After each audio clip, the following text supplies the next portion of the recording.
You are tuned in to the Total Makeover program series with the amazing, phenomenal, and empowering health coach of the highest caliber, Remy.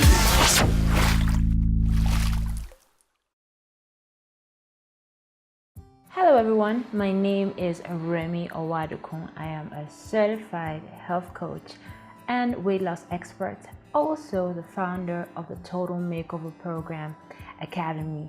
Welcome to the first edition of the TMP series for healthy, happy, and better living.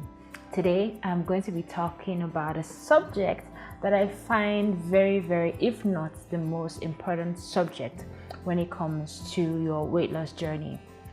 And basically, I titled it Crafting Your Why. And I'm going to be sharing some of the reasons why your why is important and why you need to craft it properly from the get-go.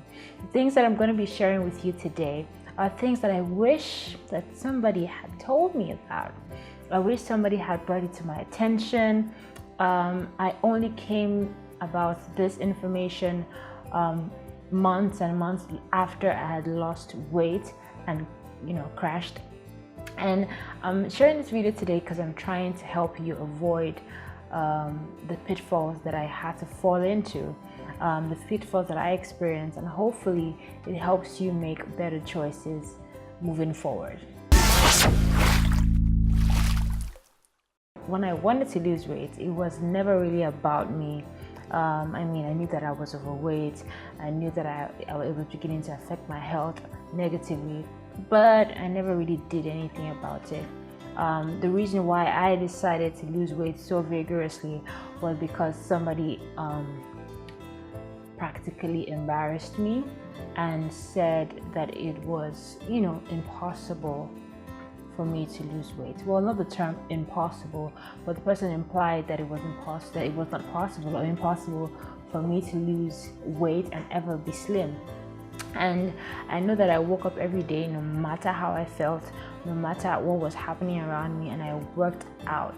I did everything that I wanted to do, and the only thing that kept me going during difficult days was just the image on this person's face when I actually proved them wrong, right?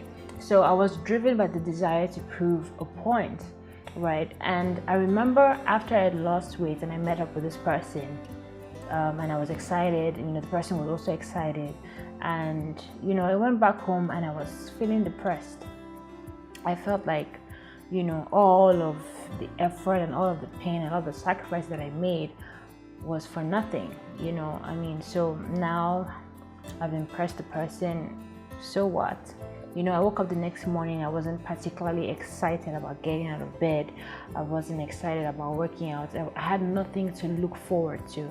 If any of you can remember when the last time you crammed for a test or for an exam, you were just trying to get in all the information just so you can pass the exam. And most times after the examination, you don't even remember anything about what you've read.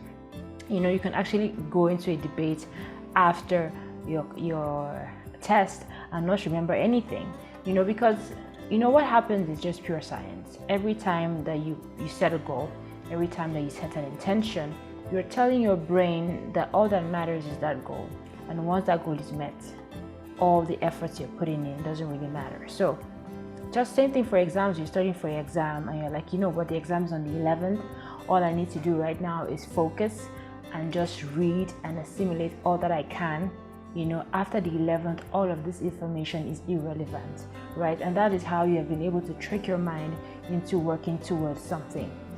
And the same thing for me, trying to prove a point. And every day I was, trying to prove the point. And once that point was proven, there was nothing else to do. Now I remember, talking with my clients, and I asked them, why do you want to lose weight? Because they're all excited. I want your story. I like, how you were able to transform your life. I want that for me too. And I asked them, what is your why? And they come up with very fascinating reasons, right? And I don't judge anyone based on their reasons. Those are their reasons. I'm sure they have their reasons, right? They come up with my birthday is around the corner, my wedding is around the corner, I don't want to be overweight while I'm pregnant, I want to be able to have a baby. And all their reasons, all their whys are all short term, right? They're all like quick, and even though those reasons are valid enough and might be strong enough to propel them to reach their goals, it's not going to help them beyond that point. After you fit into that dress on your birthday, you're going to wake up after your birthday and not going to feel any form of excitement. After your wedding, you're going to feel like, oh yes, I'm already married, I don't need to lose weight anymore, I don't need to watch what I'm eating. After you have your baby, you're like, okay, I have a baby now, there's nothing else to look forward to. So what I usually encourage people to do is, number one, have short-term goals. I mean, it's good to celebrate your short-term goals, like fitting into a wedding dress and getting into that prom dress or something. Those goals are good, but those goals should only be like milestones to celebrate your eventual destination, which should be endless, which should be living a healthy, happy, and better life, right? We should focus on trying to be. Okay, that's one thing that I've mentioned, right? And I already explained to you why this is important, because you don't want to wake up after you've met your little goal and feel demotivated to do anything else, right? The next thing that you want to do is make sure that you don't forget why it is important for you. Because the thing is, every time that you wake up in the morning, you're going to feel sore, you're going to feel tired, and you're like, but what's the long-term goal? Be healthy. What is the point? And then you start thinking of all the people who were healthy, who died, and you're going to start remembering all the people, and then you're just going to be like demotivated. So the best thing that I usually tell people to do in cases like this is think and imagine how you would feel like in the next 10 years when you're running with your child in the park. Imagine yourself in the next 30 years when you're attending your child's wedding. Imagine yourself in the next 40 years or 35 years when you're going to be there at your grandchild's dedication. How do you want to feel? And it's also important that you also put your children into consideration. A lot of parents are very careless with the way they live, and their child or children spend so many years trying to be the best version of themselves, saving to live a good life for themselves and for their kids, but they can't because they're spending so much of their money that they've made taking care of their sick parents who couldn't take care of themselves when they could. You don't want the legacy that you're leaving for your child to be, oh my God, my mother is sick and I wish she took care of herself. My father is ill, I wish he would have been more responsible with his life. These are not the last things or the memories you want to live for your children, right? So it's important for you to be responsible for your health. It is important for you to be responsible for how you choose to live your life, right? So I encourage you to do this thing that I've mentioned. I mean, it's great to have short-term goals, right? The milestones. It's also important for you to have long-term goals, things that you can look forward to. And it's also important for you to kind of like break it down, like saying, oh, I want to live a healthy life. It's quite vague. But when you make it very specific, like attending my child's wedding, being there for my grandkids, it's more believable for the mind. Okay, so these are the things I wish that they told me, like people told me when I was, starting out. I was just focused on trying to prove a point, and then I ended up adding an extra 10 kg after I lost 40 kg because I was like, oh my God, I don't know what else to do with my life. And thankfully enough, I was able to catch myself before I got into any more trouble, right? So that is what I encourage you today, is to put all of these things into consideration when you're crafting your why. The stronger your why, the stronger your motivation to keep going, right? If your why is very weak, like, I just want to look good and I just want to go to work and show them at work that I did it and I can lose weight. Truly, most of the time, most of the people don't remember what they told you, and most of the people don't really care. Like once you're gone, they're going to look for somebody else to pick on. Okay, so it is important for you to focus on your goals.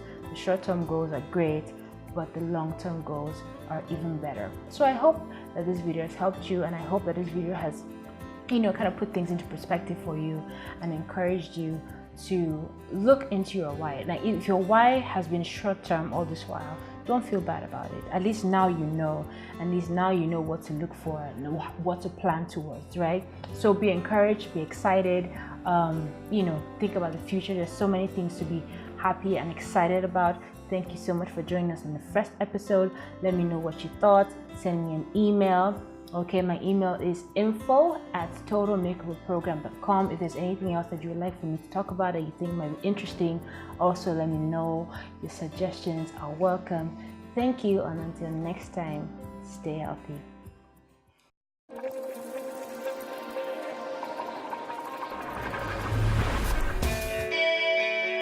You are tuned in to the Total Makeover Program series with the amazing, phenomenal, and empowering health coach of the highest caliber, Remy.